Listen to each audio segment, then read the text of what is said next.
Presiding the gallery is Dr. Pamela Fox, President of Mary Baldwin University in Stanton, my hometown. She will please rise, Dr. Fox.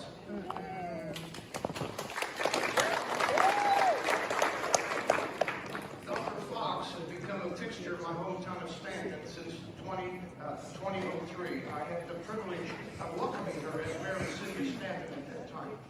Dr. Fox has served admirably as the ninth president of Mary Baldwin. Her 2 decades of leadership represent the longest presidential tenure since the school became a 4-year college 100 years ago. She directed significant campus improvements, projects, and strengthened the sense of a community in Mary Baldwin by reinvigorating traditions like Apple Day and the Capstone Festival.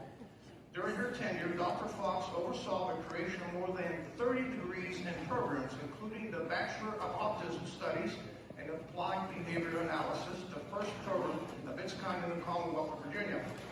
Dr. Fox guided the creation of Murphy-Demi College of Health Sciences and Palmer College of Professional Studies, and worked with the Heifetz International Music Institute to create a residency program exceptional violin, viola, and cello students.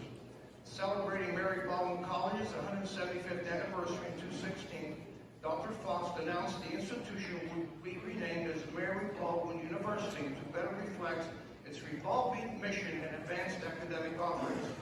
Mary Baldwin University welcomed its first class of residential undergraduate men in the fall of 2017 and launched the first men's athletic team in Mary Baldwin history the following year.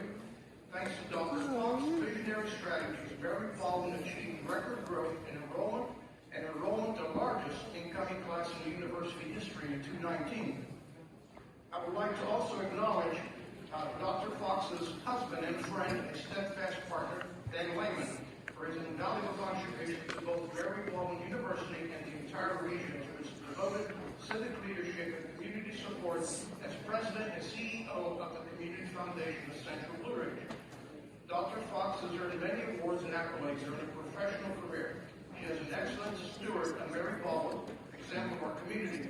I wish her well, at best, as she enters retirement later this year. I commend her for her achievements and thank her for her service to Mary Baldwin students and contributions to the field of higher education. Stanton, Mr. Speaker, is known as the Queen City of the Shenandoah Valley, and therefore in its crown are many jewels, and certainly Mary Baldwin is one of the brightest of all of them.